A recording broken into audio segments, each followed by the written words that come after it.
하나님의 말씀은 에베소서 5장 18에서 20절입니다. 네, 3절밖에 되지 않으니까요. 우리 큰 목소리로 함께 합독하도록 하겠습니다. 18절 읽도록 하겠습니다. 술 취하지 말라. 이는 방탕한 것이니 오직 성령으로 충만을 받으라. 시와 찬송과 신령한 노래들로 서로 화답하며 너희의 마음으로 주께 노래하며 찬송하며 범사에 우리 주 예수 그리스도의 이름으로 항상 아버지 하나님께 감사하며. 네, 저희가 11월 달 감사 주제로 함께 이야기를 나누고 있고, 오늘은 그 성령의 광대하심을 맛보려면 어떻게 해야 되냐라는 주제와 제목으로 이 본문을 함께 나누고자 합니다. 여러분들, 이 본문은 에베소서 5장에 기록되어 있는 본문이죠. 에베소서를 나눈다면 1장에서 3장은 바울이 그 하나님의 풍성하심과 그 하나님과 예수님과 성령님이 어떠한 분이신지를 아주 잘 꼼꼼히 설명했다면 4장부터 6장까지는 그러한 삶을 사는 그리스도인들은 어떠한 삶을 살아야 되는지를 잘 설명해 주고 있습니다. 그 후반부에 있는 오늘 이 말씀은요, 하나님을 본받는 삶 가운데에서요, 오직 지혜로운 자가 되고 성령에 충만한 자가 되라 라는 이 큰 두 개의 이 주제를 가지고 이 품고 있는 구절들입니다. 그래서 우리가 오늘 읽지 않았지만 사실 이 앞에 있는 이 첫 번째 앞에 있는 내용들은요, 바로 이겁니다. 오직 지혜로운 자가 되라. 이것이 그리스도인이 살아가야 될 삶의 철학의 첫 번째이라는 거죠. 오직 지혜로운 자가 되라. 이것은 어떤 의미냐면요, 하나님께서 부어주신 그 지혜를 가지고 삶을 통찰하며 살아내라. 그리고 그 통찰하는 삶을 소유하는 사람이 되라라는 의미입니다. 그렇기 때문에 정말로 지혜를 가진 자들은요, 자신의 삶을 깊이 들여다볼 줄 압니다. 주님의 뜻이 어디에 있는지 합당하게 그 뜻대로 그것을 깊이 성찰하며 하나님 앞에 묻는 삶을 살게 된다라는 거죠. 그런데 지혜 없는 자는요, 그렇게 살지 않는다는 거예요. 그래서 앞절에 보면 세월을 아끼라 이렇게 나와 있죠. 이것은 지혜 없는 자처럼 살지 말고 지혜 있는 자처럼 세월을 살아. 세월을 속량해라, 이런 뜻입니다. 그러니까 지혜 없는 자는 어떤 자이냐면요, 바로 자신이 별 문제가 없다, 나는 완벽하다, 아니 완벽하지 않아도 이 정도면 괜찮다라고 착각할 때 우리는 지혜 없는 자의 삶을 살아갈 수 있기도 하다는 거죠. 그렇기 때문에 우리가 항상 하나님이 우리에게 주시는 우리의 삶의 모든 전반을요, 하나님이 무엇을 요구하시는지, 어떠한 일치를 이루시길 원하시는지 항시 주의해서 생각하라 라는 의미가 담겨 있다라는 것이죠. 이것이 그리스도인이 본받아의 첫 번째, 오직 지혜로운 자가 되라는 삶의 철학이라면, 두 번째는 바로 성령에 의해서 충만하게 되라. 이것이 그리스도인이 살아야 되는 삶의 철학 두 번째입니다. 성령의 충만함을 산다라는 것, 그것은 성령님께서 개개인과 함께 교회에게 성령이 영향력을 가지시도록 행사하시고 다스리고 인도한다라는 뜻이죠. 우리가 너무나 잘 알고 있죠. 성령에 충만한 사람은 그래서 마음과 그리고 지성과 의지가 함께 성령의 능력과 또한 성령의 영향 안에서 살아가게 된다라는 것이에요. 그래서 오늘 18절 말씀을 우리가 보면서 성령의 충만한 삶, 성령 충만, 이것이 과연 어떠한 의미를 갖는지 우리가 함께 보도록 하겠습니다. 18절입니다. 술 취하지 말라. 이는 방탕한 것이니 오직 성령으로 충만함을 받으라. 네, 제가 어렸을 때부터 이 구절을 많이 봤던 것 같아요. 술 취하지 말라, 이런 이야기를 들으면 너무 문자적이라는 생각이 들었어요. 여러분 그렇지 않으십니까? 어떻게 술을 마시지 않고 왜 이 세상을 살아갈 수 있지? 나야, 어렸을 때부터 교회 생활을 했고, 예수님을 알았고, 생활의 터전에 술이라는 게 담길 수 없었기 때문에 먹지 않았지만, 이 세상을 살아가는 많은 사람들에게 술 취하지 말라. 이와 같은 이야기들을 어떻게 이렇게 적나라하게 할 수 있을까? 너무 답답한 문자적인 이야기다라는 생각을 가졌을 때가 있습니다. 여러분 그런 생각 가지지 않으셨나요? 네, 저희 청년의 때가 그랬던 것 같아요. 그런데 제가요, 이 술 취함이 어떤 것인지를 제 삶에서 간접적으로 경험하면서 제 안에 그런 생각이 들었습니다. 이것이 하지 말라는 이유가 있구나. 다른 것이 아니라 술은요, 자제력과 이해력과 분별력과 판단력을 상실하게 만든다는 것이죠. 그래서 바울은요, 이 술 취하지 말라, 이 영역을요, 어둠에 속한 행위로 보았고, 그리고 육체의 일들 가운데의 하나로 이렇게 간주했다라고 우리가 볼 수 있어요. 이렇게 무분별한 행동과 그리고 본능적으로 자극되는 이런 행동들이 수반이 되면서 하나님의 뜻과는 상반된 삶을 우리가 보이고 살게 된다라는 것이죠. 그랬기 때문에 교회의 직분자들은 술을 취하지 말라, 이것이 하나의 큰 계명이 되고 또한 이것에 대한 당부를 하게 됩니다. 결국 술은요, 육의 사람으로 행동하도록 만든다라는 것이죠. 그러한 역할을 해주는 것이죠. 그렇기 때문에 술을 먹는 것 자체를 우리는 주의하기도 하고 또한 금하기도 하고 또한 어느 분들은 또한 경멸하기도 합니다. 그런데 문제는요, 성경 안에요, 이 술에 대한 부분에 있어서 바울 사도도 동일하게 포도주를 조금 쓰라라고 이야기하면서 이것이 치료제로 사용될 수 있다라는 이야기들을 합니다. 이러한 이야기들이 성경 안에 혼재돼 있음으로 인해서 우리는 술을 취해야 되는 것인지 먹어도 되는 것인지, 사실 우리의 성찬에서도 포도주가 있잖아요. 그래서 주를 마시듯 술을 마시는 것이 우리의 기쁨이다라고 이렇게 말하시는 분들도 있지만, 어쨌든 이와 같은 양가의 감정을 가질 수 있는 기록들이 성경 안에 있다라는 것이죠. 그런데 오늘 본문의 말씀은요, 술 취하지 말라, 이것은 어떠한 의미를 가지게 되냐면 바로 무분별하고 무제한적인 행동으로 인하여 내 삶이 교만의 자리를 찾아가게 만들기 때문에 술 취하지 말라고 이야기하는 것입니다. 저의 경험을 비추어 봐서도, 그리고 저의 간접적인 경험을 비추어 봐서도 무엇인가 우리가 이 하지 말라는 것들을 했을 때요, 그것이 그냥 어떠한 죄의 쾌락이기 때문에 한다, 이 개념보다는요, 우리가 교만의 자리를 찾아 들어갈 수 있는 여지와 환경을 열어놓기 때문에 하나님은 율법 안에서도 하지 말라라고 말씀하시는 것이라는 것이죠. 그렇기 때문에 이렇게 교만의 자리를 찾아 들어가기 시작하면 삶의 자리의 거룩함은 작동하지 않게 된다는 것이에요. 하나님이요, 이스라엘 백성에게 뚜렷하게 말씀하십니다. 내가 거룩하니 너희도 거룩하라. 레위기 19장 말씀을 집에 가서 한번 읽어보시면 좋으실 것 같아요. 그 말씀 안에는 온통 거룩하라 라는 이야기로 담겨 있습니다. 그런데요, 레위기 19장은요, 그 거룩을 딱 한 단어로 풉니다. 무엇으로 푸냐면 사랑으로 풀고 있다는 거죠. 하나님을 사랑하고 그리고 내 이웃을 내 몸과 같이 사랑하라는 하나님의 사랑으로 이 거룩함을 이야기하고 있다는 것이에요. 그래서 거룩하라라는 그 다음 본문에요, 부모를 공경하라, 안식일을 거룩히 지켜라, 이렇게 얘기하고 계신다라는 것이죠. 부모를 공경하라, 이것은 무엇일까요? 사랑과 사람, 또한 사랑과 사람 안에 하나님이 부어주신 하나님의 형상을 사랑하라는 것입니다. 그것의 가장 첫 번째가 우리의 부모라는 것이죠.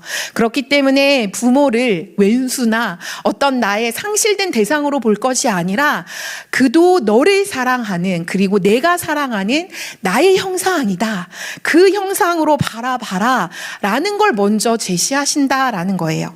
그렇기 때문에 하나님 우리를요, 어떠한 의무적인 어떠한 책임을 다하기 위해서 우리를 부르신 것이 아니라 우리와 관계하기 위해서, 그리고 그 하나님의 존귀함을 함께 나누고 그것을 함께 누리게 하기 위해서 우리를 부르셨기에 하나님이 원하시는 것은 다른 것이 아니라 사랑이라는 것이죠.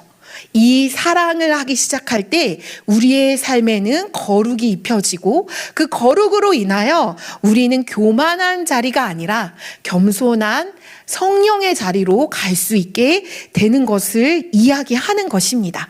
그렇기 때문에 술 취하지 말라 이렇게 이야기하고 그 다음 뒤에 크게 강점을 찍죠. 뭐라고 얘기하죠? 오직 성령으로 충만함을 받아라 라고 이야기합니다.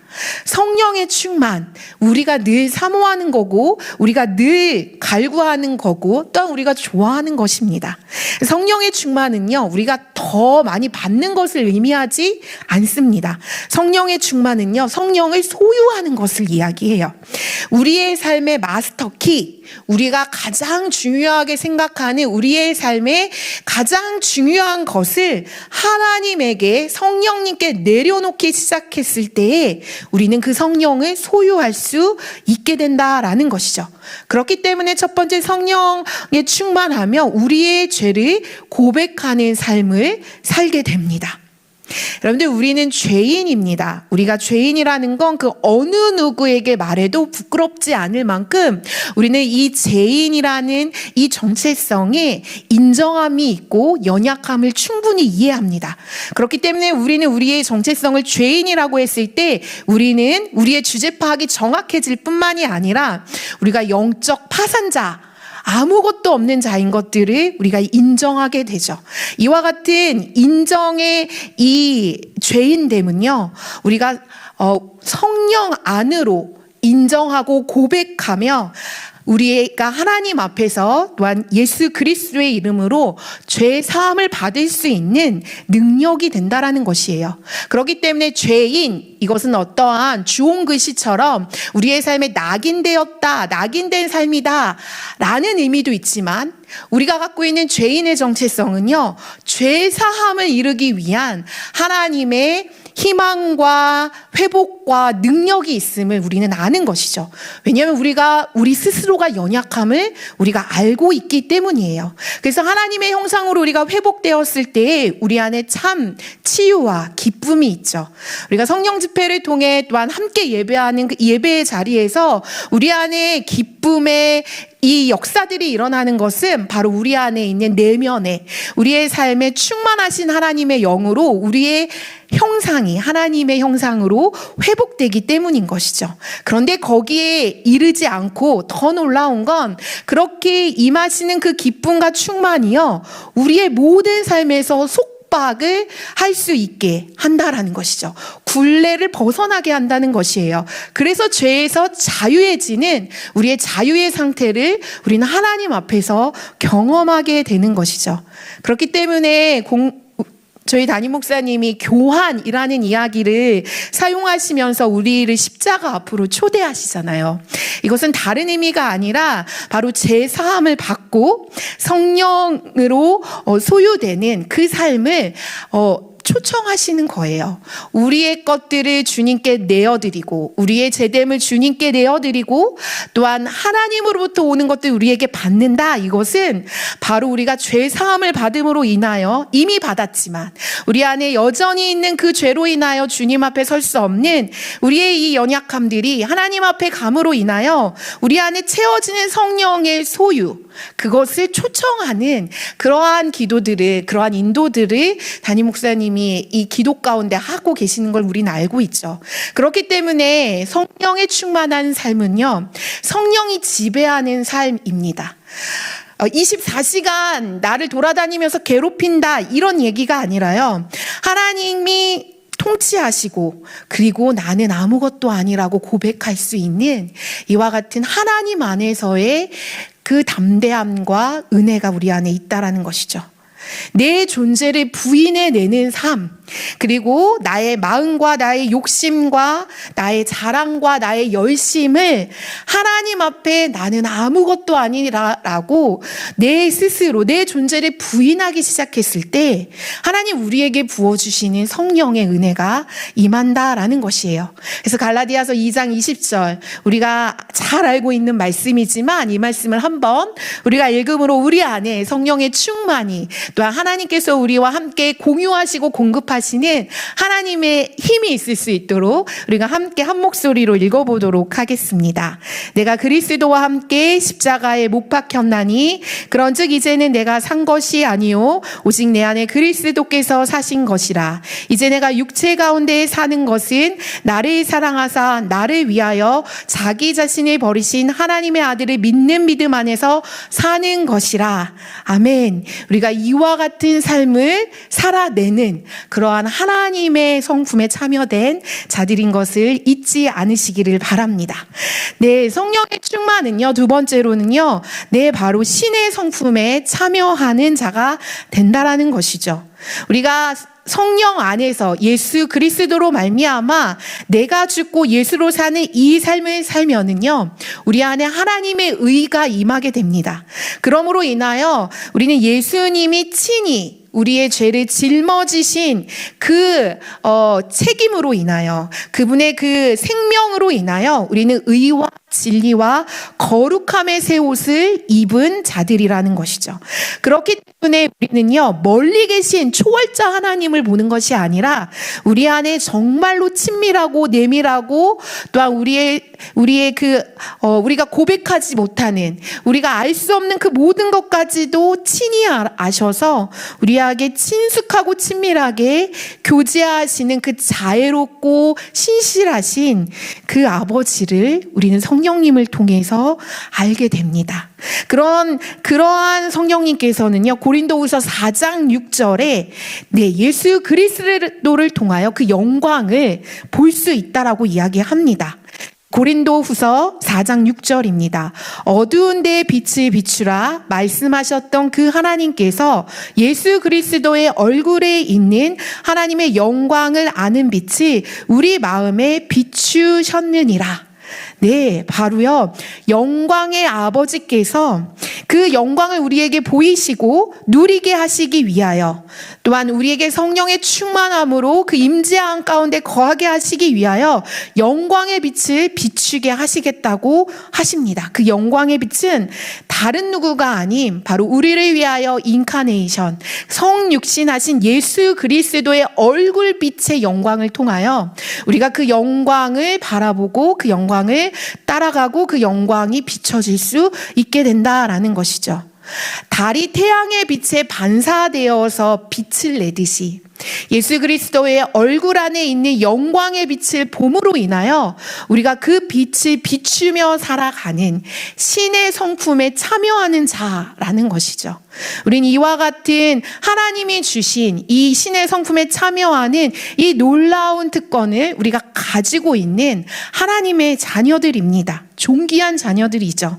그렇기 때문에 바울은 이 하나님에 대해서 더 잘 이해하고 그리고 하나님의 영광에 대해서 잘 이해할 수 있도록 성령의 도우심을 에베소 교회에게 계속적으로 구하고 간구하며 기도하는 것입니다.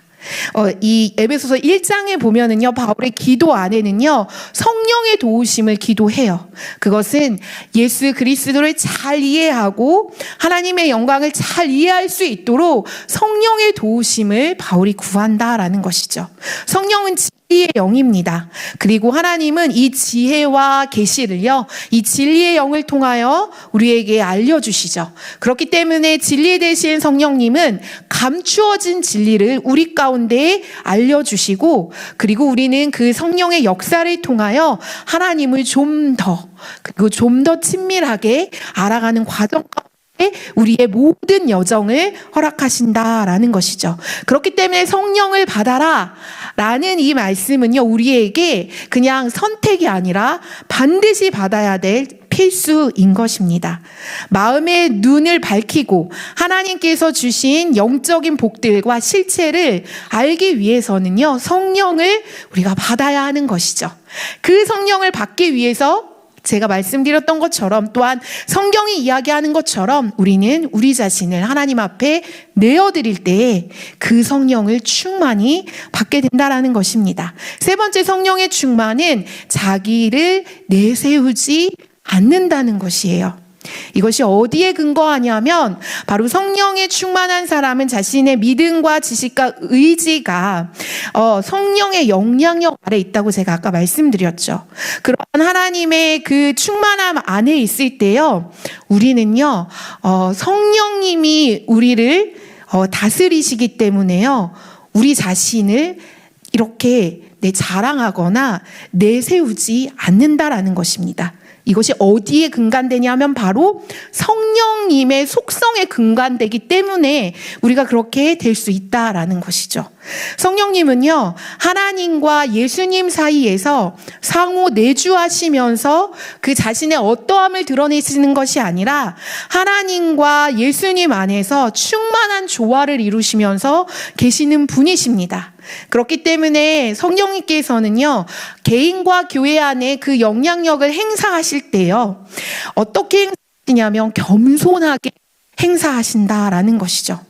자신의 드러내지 않는 속성을 가지고 계시는 성령님은요, 그 겸손의 왕으로 우리 가운데 임하셔서 우리의 삶의 모든 부분들을 하나님께서 행하시는 것으로, 모든 것을 하나님께 영광 돌릴 수 있는 삶으로 우리를 이끌어 가시면서 하나님 앞에 복종시키는 이와 같은 성령님의 이 역할이 바로 우리의 마음 가운데 거한다라는 것입니다.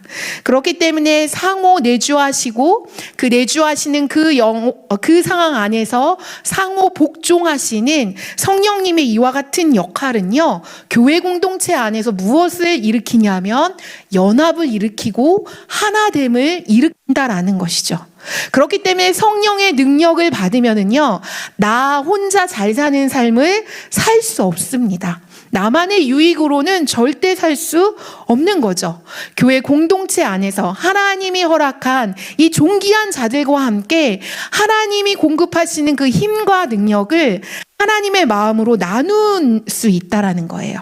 그리고 그 나눔에 있어서 전혀 어떠한 상실이나 상대가 그것을 들었을 때 그 어떠한 질투나 그 어떠한 어려움이 없이 그것을 하나님의 한 성령으로 받아들일 수 있는 이와 같은 힘을 하나님 성령을 통해서 허락하신다라는 것입니다. 이렇게 연합된 기쁨과 평화를 누릴 때요, 우리 안에는 예수 그리스도의 온전하심과 겸손을 소유하는 이와 같은 하나님의 성품, 그리고 이 성품에 참여됨으로 인하여 나의 존재를 내세우지 않는 이와 같은 삶을 우리가 살아가게 하나님께서 성령님을 통해서 인도하신다라는 것이죠.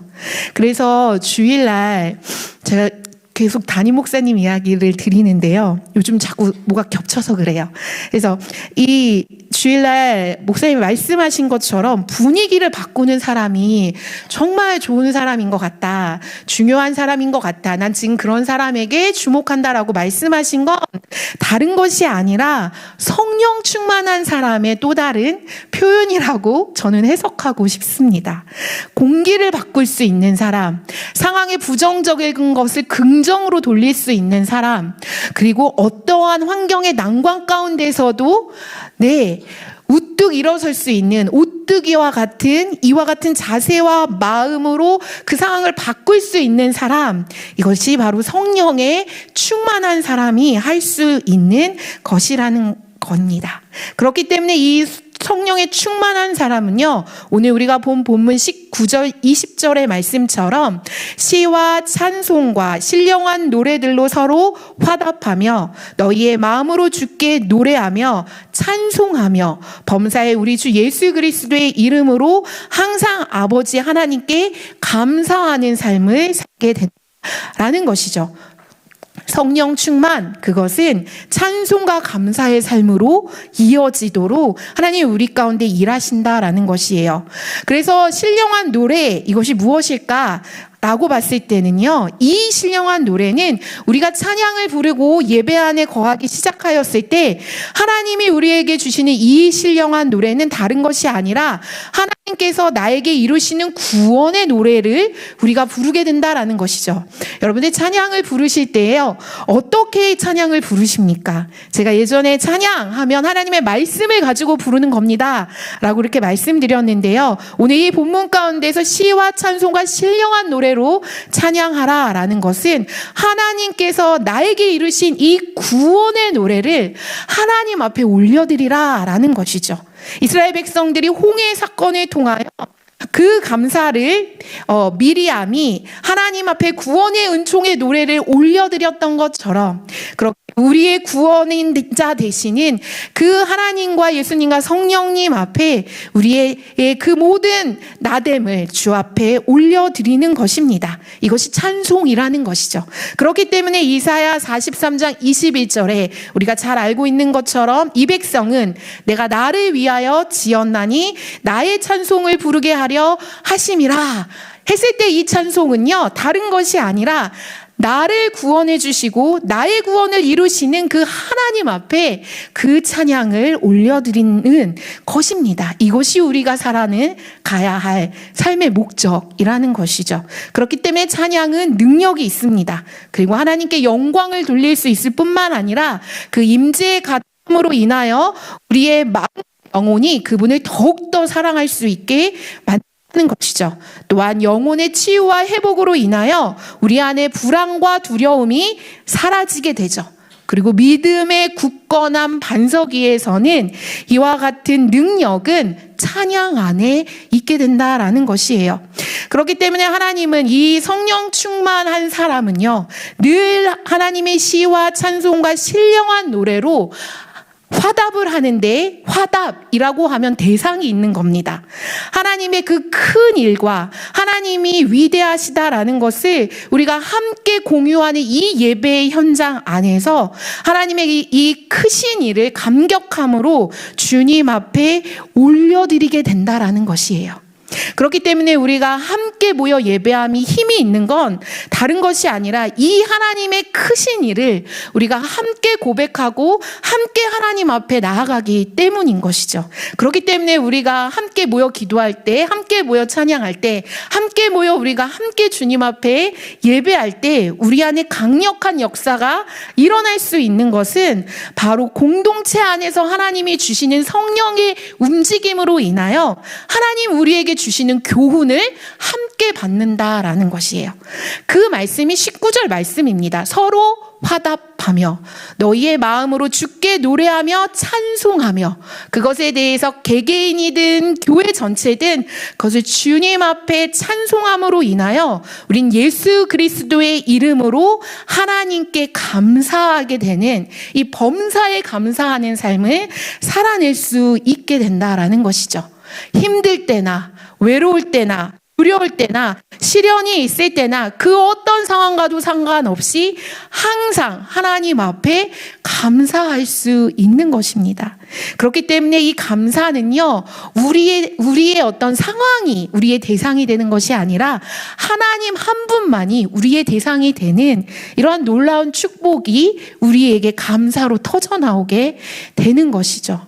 그렇기 때문에요, 이 감사는요, 오늘 이 본문을 통해서 우리가 어떻게 정의할 수 있냐면, 우리 안에 내주하시는 성령님으로 말미암아 우리에게 허락하신 그 구원의 완성을 돕기 위해 오늘도 쉼없이 우리를 위하여 도우시는 그 성령님의 도우심에 감사하라 라는 의미가 포함되어 있다라는 것이죠. 우리는 그냥 우리의 삶의 어떠한 일부분의 안정을 위하여 감사하다라고 고백할 때도 있습니다. 그러나 이 본문 안에서 감사하라, 그리고 하나님께 감사하며 라고 이야기하는 이 감사는요, 나의 모든 삶의 구원의 여정을 이루시기 위하여, 완성하시기 위하여 오늘도 나를 위해 도우시고 나를 살피시고 나를 돌리시고 나를 책망하시고 나를 유익하게 하시기 위하여 말씀 가운데 오게 하시는 그 성령님의 도우심에 우리가 감사하라 라는 것이죠. 그리고 그 감사를 하나님께 시와 찬미로 올려드렸을 때 우리는 성령의 충만함을 계속적으로 유지할 수 있는 그런 삶을 살 수 있게 된다라는 것입니다. 성령 충만 너무 좋지 않습니까? 이 성령 충만이 저와 여러분, 그리고 이 목양교회와 이 한국교회와 이 구리시 전체, 그리고 열방 가운데에 하나님의 그 충만이 소멸되지 않고 늘 언제나 충만할 수 있도록 우리가 그 하나님 앞에 예배함으로, 감사함으로 나아가는 삶을 살기를 소망합니다. 제가 이 말씀을 준비하면서요, 저희 교회 성도님이세요. 저한테 한 문자를 보내주셨는데 오늘 이 본문과 너무 잘 맞고, 또한 이 글을 그분이 저한테 보내주신 자신의 삶의 간증이에요. 이것들을 쭉 읽으면서 와, 하나님이 우리 공동체 안에 이와 같은 일들을 행하시고 있구나. 한 사람의 고백이지만 이것은 공동체의 고백이라고 저는 믿습니다. 그래서 제가요, 이름은 밝히지 않지만 저에게 보낸 이 카톡의 메시지를 읽고 오늘 설교를 마치려고 하는데요. 여러분 안에도 이와 같은 동일한 고백이 있다면 하나님 앞에 아멘으로 화답하시고 우리 안에 하나님이 주시는 한마음이라고 생각하시며 주님 앞에 나아가시기를 소망합니다. 읽겠습니다. 주님께서 우리를 위하여, 나를 위하여 십자가에 죽으셨습니다. 예수님 아니면 죄에서 벗어날 수 없었던 내가 죄인인 줄도 모르고 살다 어둠 속에서 사라질 수 있었던 나를 건지신 주님이 오늘 새롭습니다. 내가 믿는 주님이 내 안에 기복신인지, 진정한 내 사랑하는 아버지 예수님인지 나를 깊이 묵상 기도하게 합니다.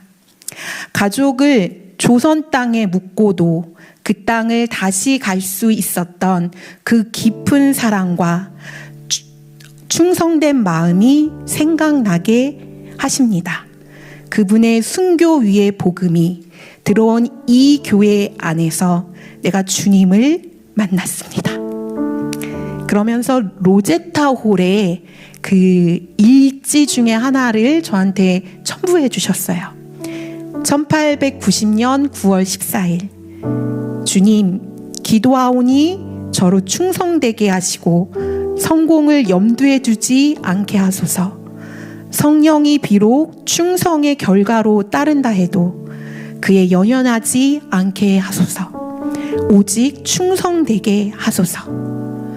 네. 그리고 이렇게 이어집니다. 작년 성령 집회 때에 은혜 받고 믿음이 들어온 지 얼마 되지 않았습니다. 큰 고난을 해결해 주셨는데 믿음이 없어서 내 정성으로 하나님을 기복신앙 신으로만, 그리고 감사를 모르고 살다 은혜로 이 자리에 서 있습니다. 감사를 알고 모든 것이 은혜임을 알고 새벽기도 시작했는데 교회의 순종, 말씀의 순종, 사역자에게 순종을 매번 말씀하시며 눈물이 많았습니다. 믿음의 선배들 앞에서 통성기도도 잘 못하고 다듬어지지 않는 돌이지만 주시는 은혜의 기도 말씀이 들릴 때마다 올려보려 합니다.